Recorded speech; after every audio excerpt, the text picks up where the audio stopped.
ایک مرتبہ مل کے درود شریف پڑھ لیجیے، اللہم صلی علی سیدنا مولانا محمد وعلی آل سیدنا مولانا محمد وعلیہ وسلم۔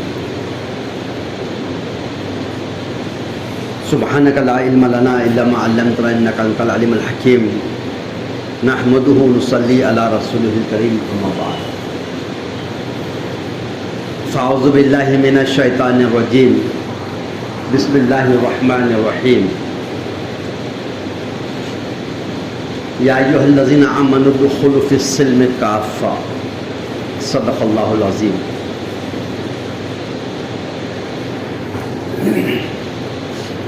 محترم بزرگ اور دوستو، اللہ رب العزت نے اس کائنات کے اندر سب سے عظیم کسی کو بنایا، سب سے اونچا کسی کو بنایا، سب سے اعلیٰ کسی کو بنایا، سب سے اشرف کسی کو بنایا، تو وہ حضرت انسان ہے۔ یہ کائنات فرشتوں کے لیے نہیں بنی، یہ کائنات جناتوں کے لیے نہیں بنی، یہ کائنات چرین پرین درین اور تمام چوپایوں کے لیے نہیں بنی، یہ کائنات حضرت انسان کے لیے بنی، اور جتنی چیزیں ہیں مخلوق وہ ساری کی ساری اس کی خدمت میں لگی ہوئی ہے، اور انسان ان تمام کی تمام مخلوق سے نفع اٹھا رہا ہے، اور جب سے کائنات بنی ہے جب سے اس کی خدمت کر رہے ہیں، اور قیامت تک آخری وقت تک بھی اس کی خدمت میں یہ ساری کائنات لگی رہی، کیونکہ اس کا مقام بہت اونچا ہے، اس کا مرتبہ بہت اونچا ہے، اسی لیے اللہ رب العزت نے ساری کائنات کو اس کی خدمت پہ لگا دیا۔ چاند اس کی خدمت کے لیے، سورج اس کی خدمت کے لیے، ستارے سیارے اس کی خدمت کے لیے، چرین پرین درین اس کی خدمت کے لیے، دریا سمندر جہاڑ پہاڑ اس کی خدمت کے لیے، فرشتے اس کی خدمت کے لیے، ساری کائنات کو لگا دیا۔ یہ حضرت انسان کے لیے ساری کی ساری کائنات خدمت میں لگی ہوئی، سوچو اس کا مقام کتنا اونچا ہوگا۔ لیکن یہ حضرت انسان اگر اپنے مقام کو باقی رکھنا چاہتا ہے، اپنے مرتبے کو بلند و بالا رکھنا چاہتا ہے، تو اس کو ویسی زندگی گزارنا پڑیں گی جیسی زندگی گزارنے کے لیے کہا گیا۔ اس حضرت انسان کو دنیا میں اللہ نے بھیجا ضرور ہے، لیکن اس کی اپنی مرضی کے مطابق زندگی گزارنے کے لیے نہیں بھیجا ہے، بلکہ ایک قانون شریعت دیا ہے، ایک دین دیا ہے، اسلام دیا ہے، قرآن دیا ہے، نبی کی سیرت ہے، صحابہ رضی اللہ اجمعین کی زندگی کے نمونہ ہے۔ جب یہ حضرت انسان اپنی زندگی کے ہر شعبے میں اس دین کو اپنائے گا، اس کو دین کو جو اپنی زندگی میں لائے گا اس کے مطابق عمل کرے گا، تو اس کا مرتبہ اونچا ہوگا، اس کا مقام اونچا ہوگا، اس کی شان اونچی ہوگی، اللہ کی نگاہ میں اس کی عزت ہوگی، کیونکہ ان اکرمکم عند اللہ اتقاکم، تم میں سب سے شریف انسان اللہ کی نگاہ میں وہ ہے جو اللہ سے زیادہ ڈرے۔ ہم اگر اللہ کی نگاہ میں شریف بننا چاہتے ہیں تو ایک نسخہ بتا دیا گیا ہے کہ اللہ سے ڈرو۔ جتنا زیادہ تقویٰ ہوگا، جتنا زیادہ ڈر خوف ہوگا، اتنا ہی زیادہ اللہ کی نظر میں ہماری عزتیں ہوگی۔ آج دنیا میں ہم ہیں لیکن بے حیثیت معلوم ہوتے ہیں، ایک مسلمان سے زیادہ عزت کسی اور کی سمجھ میں آتی ہے۔ دنیاوی نظریے سے دیکھیں تو چرندوں کی، پرندوں کی، درندوں کی، جانوروں کی، چوپایوں کی، کتوں کی، بلیوں کی جو ہے تو ان کا مرتبہ اونچا ہے، ان کی حیثیت اونچی ہے، ان پہ خرچ کیا جاتا ہے اتنا کہ انسان کچرے میں جو ہے تو صرف ذرا سی ایک بارش پیٹ بھرنے کے لیے کچرا چاپل رہا ہے، اور کتے اور بلے اور بڑے بڑے جو تو جانور جو تو پلنوں میں اور جو ہے تو بڑے بڑے کاروں میں گھوم رہے ہیں اور ایک سے کھا رہے ہیں۔ ظاہری اعتبار سے جو ہے تو اس کی بے حیثیت کی معلوم پڑتی ہے، لیکن اگر یہ اپنی حیثیت کو برقرار رکھنا چاہتا ہے تو اس کو پھر تقوی پہ آنا پڑے گا، اس کو آزادی والی زندگی چھوڑنا پڑے گی۔ یہ زندگی میں جب دنیا کے اندر آیا ہے تو یہ زندگی گزارنے میں اپنی مرضی کا پابند نہیں ہے، یہ اسلام کا پابند ہے، یہ قرآن کا پابند ہے، یہ شریعت کا پابند ہے، یہ دین کا پابند ہے، یہ تمام جو ہے تو قرآن و سنت کا پابند ہے۔ یہ بولنے میں محتاج ہے تو دین کا، یہ سننے میں محتاج ہے تو دین کا، یہ ہر چیز کے کرنے میں اگر محتاج ہے تو دین کا، اس کے بغیر سب ادھورا ہے۔ اور اگر کبھی دین کو چھوڑ دیا، قرآن کو چھوڑ دیا، اسلام کو چھوڑ دیا، ساری نبی کی زندگی کو چھوڑ دیا، تو زندگی تو گزر جائیں گی، زندگی تو گزر جائیں گی، لیکن اس کی زندگی اس کے لیے حجت بنے گی،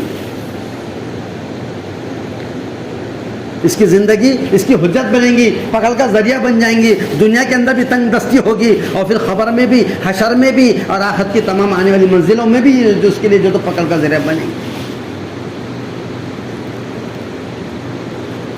صرف انسان جیسا دنیا کے اندر اور مخلوق جیتی ہے، آتے ہیں دنیا کے اندر، جیتے ہیں، زندگی بسر کرتے ہیں اور مر جاتے ہیں، پھر جہاں چاہے کھا لیتے ہیں، جہاں چاہے پی لیتے ہیں، جہاں چاہے جو چاہے کر لیتے ہیں، ایسا ہم نہیں ہیں۔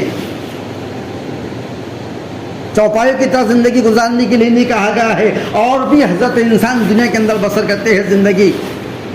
اسلام کو چھوڑ کر زندگی بسر کرنے والے لوگ جو بسر کرتے ہیں، وہ کھانے میں کس کی جو تو پابند نہیں ہوتے، وہ پینے میں کس کے پابند نہیں ہوتے، وہ جینے میں کس کی پابند نہیں ہوتے۔ جب زندگی چاہتی ہے جی لیتے ہیں، اور جب زندگی سے بیزار ہو جاتے ہیں جا کے جو ہے تو اپنی زندگی کا خاتمہ کر دیتے ہیں، وہ پابند نہیں ہوتے ہیں۔ حالانکہ پابندی ان کے لیے بھی ہے، شریعت سب کے لیے ہے، اسلام سب کے لیے ہے، دین سب کے لیے ہے۔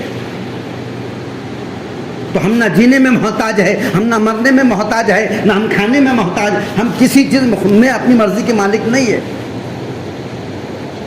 ہم ہر چیز کے اندر محتاج ہے تو دین پہ چلنے کے لیے، اور یہی دین انسانوں کو دنیا آخرت میں کامیاب کرے گا۔ آج ہم جائزہ لو اپنی زندگی کا کہ میں کتنا پابند ہوں شریعت کا، میں کتنا پابند ہوں قرآن و سنت کا، کتنا پابند ہوں میں دین کا، کتنی باتیں دین کی مجھ تک پہنچتی ہے۔ مسجدوں میں آتے ہیں تو بیانات کے ذریعے سے، اور جماعتوں میں جاتے ہیں تو وہاں پر بھی جو ہے تو بیانات اور جو ہے تو تعلیمات کے ذریعے سے اور گشتوں کے ذریعے سے، اور علماء کرام کی مجلس میں بیٹھتے ہیں، وہاں بھی کہیں نہ کہیں ہم کو جو چیز ہم کو ضرورت کی ہوتی ہے اللہ کسی نہ کسی کے ذریعے سے پہنچا دیتا ہے۔ آج اس دور کے اندر کوئی مسلمان یہ نہیں کہہ سکتا کہ کون سی چیز میں کیا حکم مجھے نہیں معلوم ہے۔ اتنا عام اللہ نے دین کی بات کو کر دیا ہے، دین کے ماحول کو اتنا عام کر دیا ہے کہ ہر کوئی دین پہ چل سکتا ہے، ہر کوئی دین کے اوپر جو تو عمل کر سکتا ہے، ساری آسانیاں ہیں۔ کوئی یہ نہیں کہہ سکتا مجھے نہیں معلوم تھا اس لیے میں نے نہیں کیا۔ تو ہم ہر چیز کے اندر پابند ہے، اللہ کے حکم کے، نبی کے طریقوں کے پابند ہے، ہم شریعت کے پابند ہے، قرآن و سنت کے ہم پابند ہے، ہم نبی کی سیرت کے محتاج ہے چلنے کے اندر۔ وہ سیرت کو اپنانا پڑے۔ میرے نبی کی زندگی کیا تھی؟ میرے نبی کا اسوہ حسنہ کیا تھا؟ کیسے کھاتے تھے، کیسے پیتے تھے، کیسے سوتے تھے، سفر میں ہوتے تو کیسا چلتے تھے، اور جب اونچائی سے نیچے اترتے تو کیسا چلتے تھے، نیچے سے اوپر جاتے ہوئے وہ کیا پڑھ کے چلتے تھے، اور جب وہ چلنے کا ان کا انداز کیا تھا، وہ ایسا کون سا شعبہ ہوگا جس شعبے میں نہیں بتایا گیا، سب میں بتا دیا۔ اگر وہ کسی بیوی کے جو تو شوہر ہے تو شوہر کو کیسے رہنا چاہیے بیوی کے ساتھ، وہ بھی بتا دیا گیا ہے۔ وہ کسی کے باپ تھے تو اولاد کے ساتھ کیا سلوک باپ کا ہونا چاہیے، وہ بھی عملی طور پر کر کے بتا دیے چلے گئے۔ وہ کسی کے اگر بڑے تھے تو چھوٹوں کے ساتھ، وہ کسی کے اگر استاد تھے تو جو اس کے شاگردوں کے ساتھ کیسا رہنا ہے، کیسا سلوک کرنا ہے، وہ سب بتا دیا۔ اگر وہ پڑوسی تھے تو اس کے بازو والوں کو کیا حق تھا، وہ کیسا سلوک کرتے تھے پڑوسیوں کے ساتھ، یہ بھی بتا دیا گیا۔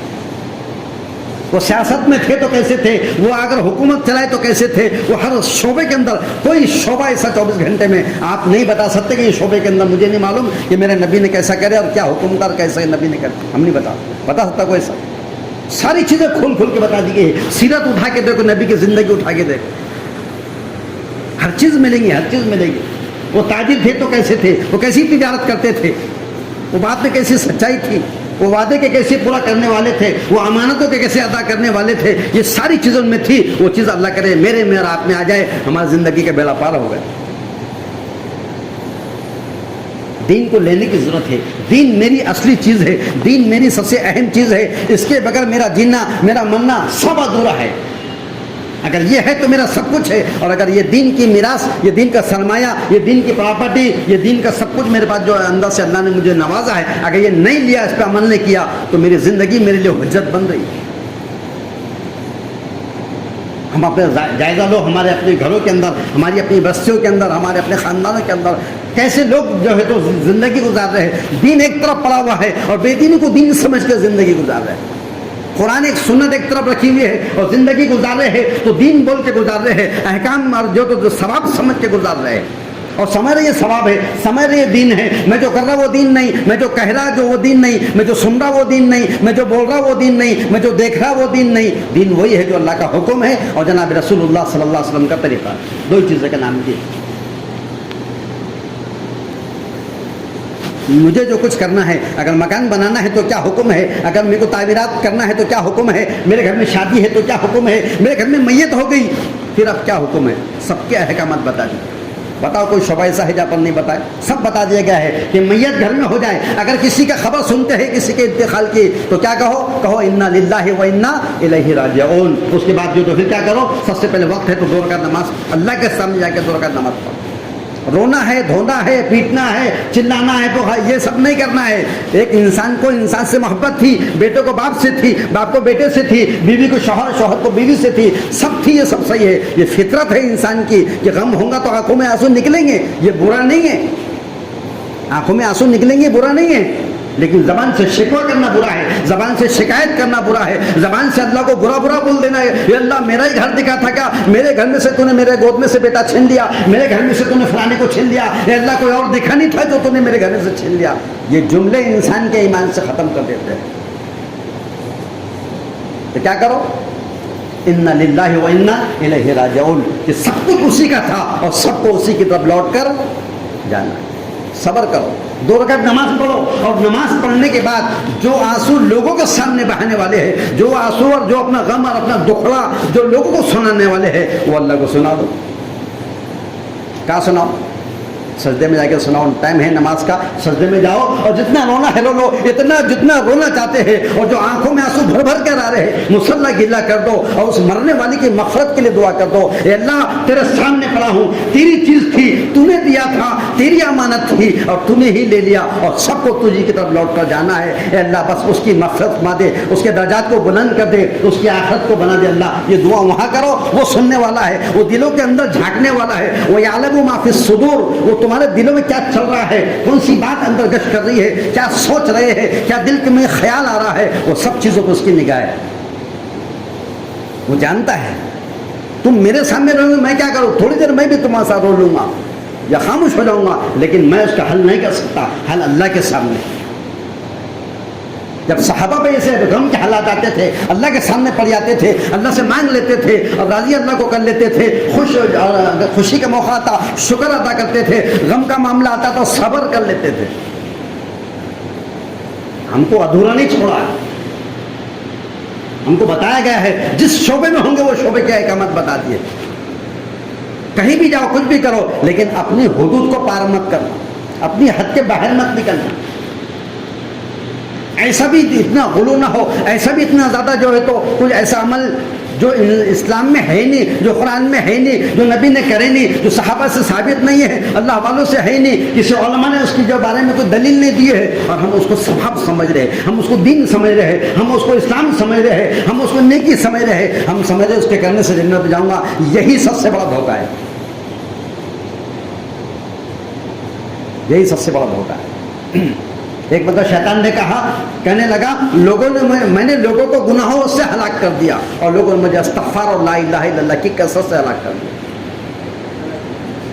میں ان کو گناہوں میں لگاتے رہا، وہ گناہ کرتے رہے، ہلاک ہونے کے قریب تھے، ان قریب ان کا ایمان دنیا سے چلا جانے والا تھا، لوگ سب ہو جاتا تھا ان کی موت سے ساتھ. لیکن ہوا کیا، انہیں استغفار پڑھتے رہے اور ان کے گناہ معاف ہوتے رہے. پھر میں نے دیکھا یہ تو کچھ نہ ہوا، میری محنت زندگی بھر کی ضائع ہو گئی. تو پھر میں نے کیا کیا، ہوائے نفس پہ لگا دیا. شیطان نے کیا بولا، میں نے کہاں پہ لگا دیا، ہوائے نفس پہ لگا دیا. لوگوں کو پوچھا یہ ہوائے نفس کیا ہے، ہوائے نفس کیا ہے؟ تو کہنے لگا، شیطان نے کہا ہوائے نفس ایسی چیز ہے کہ کوئی بھی عمل ایسا جس کو دین سمجھ کے کرنا، جس کو ثواب سمجھ کے کرنا، جس کو نیکی سمجھ کے کرنا، جس کو اجر سمجھ کے کرنا اور جس کو سمجھنا کہ اس سے کامیاب ہو جائے گا، ایسی چیز میں لگا دینا جو اسلام میں نہیں، جو قرآن میں نہیں، جو حدیث میں نہیں، جو فقہ میں نہیں، جو سیرت سے ثابت نہیں، جو صحابہ نے کرے نہیں، تابعین نے کرے نہیں، تبع تابعین نے کرے نہیں، بزرگان نے کسی نے نہیں کیا، اور ہم اس کو اتنی شدت سے کر رہے ہیں. یہ ہوا نفس ہے. ایسا کام کرنا جس کو نیکی سمجھ کے، جو نیکی تو نہیں تھی، بدعت تھی، گناہ تھا، خرافات تھی، اور ہم اس کو ثواب سمجھ کے کر رہے ہیں. ہو رہا کہ نہیں ہو رہا؟ جائزہ لیں، جس عمل کو میں کر رہا ہوں اس عمل کو قرآن حدیث کے آئینے میں پرکھو. جس عمل کو میں کر رہا ہوں، کوئی بھی عمل ہو، اس عمل کو، یہ میں کھڑا ہوں، یہ سامنے قرآن کھڑا ہوا ہے، اور یہ دونوں کو سامنے رکھو اور اس کو جو تو جانچو کہ میرا عمل، میرا قول، میرا فعل، میں جو کر رہا ہوں، میں جو کہہ رہا ہوں، میں جو سن رہا ہوں، وہ دونوں میچ ہو رہے ہیں تو الحمدللہ الحمدللہ. اور کبھی یہ میں اور یہ اسلام اور یہ دونوں کا اگر اپوزٹ میگنیٹ کی طرح پیچھے پھینک رہے ہیں، اگر اس کے مخالفت میں اگر میرا عمل جا رہا ہے، میرا قول جا رہا ہے، تو میرے لیے ہلاکت ہے، سب سے بڑی ہلاکت ہے. میں سمجھ رہا ثواب ہے، میں سمجھ رہا نیکی ہے، میں سمجھ رہا دین ہے، لیکن وہی بے دینی مجھے جو تو جہنم میں لے آنے کے لیے کافی ہے. جہنم میں لے آنے کے لیے کافی ہے. تو کیا کرو؟ ہماری سب سے چیز، مین بنیادی چیز ہے عقیدہ. عقیدہ صحیح، سارے اعمال صحیح، اعمال صحیح، سارے فیصلے صحیح، دنیا بھی صحیح، آخرت بھی صحیح. خدا نہ خواستہ اگر عقیدہ بگڑ گیا، عقیدہ بگڑ گیا تو کیا ہوگا؟ عقیدہ بگڑ گیا، اعمال بگڑ گئے، اعمال بگڑ گئے، عمل کی شکل بگڑ گئی. شکل اگر عمل کی بگڑ گئی تو پھر وہ اعمال اللہ کی نگاہ میں مردود کہلاتے ہیں. ایک ہوتے ہیں مقبول اور ایک ہوتے ہیں مردود. مقبول وہ جو ہم نے نماز پڑھنے آئے وہ مقبول ہوگی، اللہ نے اس کو قبول کر لیا. جو ذکر کرے مقبول ہوگا، اللہ نے اس کو قبول کر لیا. جو حج کرے وہ مقبول ہو گیا، اللہ نے قبول کر لیا. لیکن وہ اعمال جو مردود ہو گئے، اللہ کی نگاہ، اللہ کی بارگاہ میں وہ گئے نہیں، اللہ نے پسند نہیں کیا، اور جو تو لپیٹ کے پھینک کے مار دیا گیا. پھر جان بھی اس پہ لگ رہی، مال بھی اس پہ لگ رہا، وقت بھی اس پہ لگ رہا، جذبات بھی اس پہ لگ رہے، سب لگ رہا، لیکن اللہ کی نگاہ میں اس کی کوئی حیثیت نہیں، کیونکہ اسلام سے ہٹے ہوئے ہے، قرآن سے ہٹے ہوئے ہے، دین سے ہٹے ہوئے ہے، شریعت سے ہٹے ہوئے ہے، اس کا کوئی مقام نہیں ہے. اس لیے اللہ کا رسول نے فرمایا کہ ہر بدعت، ہر وہ عمل جو بدعت ہے وہ بدعت گمراہی ہے، اور گمراہی کا ہر عمل جہنم میں لے آنے کے لیے کافی. آخری بات اللہ کے رسول صلی اللہ علیہ وسلم نے فرمائے، صحابہ کرام رضی اللہ اجمعین بیٹھے ہوئے تھے، اللہ کے رسول کے سامنے جو ہے تو ایک تذکرہ ہوا کہ بتاؤ، اللہ کے رسول نے فرمایا کہ ہر امت کے، پہلی امتوں کے اندر جو ہے تو 72 فرقے تھے، اور میری امت میں 73 فرقے رہے. کتنے رہے؟ 73 رہے. ایک فرقہ بڑھ گیا. 72 پہلے بھی تھے، ابھی بھی ہے، اس میں ایک اور بڑھ گیا. کتنے ہو گئے؟ بولو. 73 ہو گئے. تو صحابہ کرام رضی اللہ اجمعین کہنے لگے، اللہ کے رسول آپ فرما دیجئے کون سا فرقہ جنت میں جائیں گا تاکہ ہم اس میں شامل ہو جائیں. تو حضور نے بہت لمبی چوڑی تقریر نہیں کرے، بہت لمبا چوڑا بیان نہیں کرے، بہت ساری وضاحت نہیں کرے، ایک ہی جملہ کا، جس پر میں اور میرے صحابہ ہے وہ جنتی کا فرقہ ہے. جس پر میں اور میرے صحابہ ہے، جو میں نے کہا میرے صحابہ نے کرے، جو صحابہ نے کرے وہ سب نے اگر کر لیے تو وہ مکمل کامیاب ہوگا. اقتدیتم اہتدیتم، ایک بات بھی اگر، ایک صحابی کی بھی اگر اقتدا کر لے تو کامیاب ہو جائے. تو بہت دور نہیں جانا ہے. ہمارے ہر عمل کو، ہمارے ہر قول کو، ہمارے ہر فعل کو تلاش کرو جو تو قرآن کی روشنی میں، حدیث کی روشنی میں، صحابہ کرام رضی اللہ اجمعین کی زندگی کی روشنی کے اندر، نبی کی سیرت کو اٹھا کے دیکھو، دیکھو حیات الصحابہ میں کیا لکھے ہوئے. ہمارا ہر چیز اس کے اندر بتا دی. 3 حصے ہیں حیات الصحابہ کے، اول ہے، دوم اور سوم، تینوں بھی اس میں بتائیں گے سب چیز. تو ہمارا عقیدہ صحیح ہو جائے. عقیدہ صحیح ہے تو سارے اعمال صحیح ہے. اور عقیدے کی مثال کیا ہے؟ ایک آدمی جب باندھ کام کرتا ہے نا، تو باندھ کام کرنے کے لیے پہلے سب سے پہلے وہ پایا، بیسمنٹ پایا بھرتا، اور جب پایا کمپلیٹ ہو جاتا ہے تو اس پہ جو سب سے پہلی اینٹ رکھتے ہیں، تو وہ اینٹ کے اوپر دوسری اینٹ اور تیسری اور چوتھی ایک پوری دیوار کی تھر بنتی ہے. لیکن پہلی اینٹ اگر ترچی رکھے، پہلی اینٹ کو تھوڑا ٹیڑھا رکھے، اب اس کے بعد دوسری تیسری رکھو، تو جتنی اینٹوں کی دیواریں بنیں گی وہ سب ترچی جائیں گی. تو یہ ہمارے عقیدے کی مثال ایسی ہے کہ اگر ہمارا عقیدہ قرآن سنت سے ملا ہوا ہے تو صحیح ہے، تو سب صحیح ہے، سارے اعمال صحیح ہے. لیکن عقیدہ اگر ذرا بھی اگر بگڑا ہوا ہے تو جس کے اوپر کے سارے اعمال جتنے کرے وہ سارے اعمال جو تو مردود کہلاتے ہیں. اللہ ہم سب کی حفاظت فرمائے، عمل کرنے کی توفیق.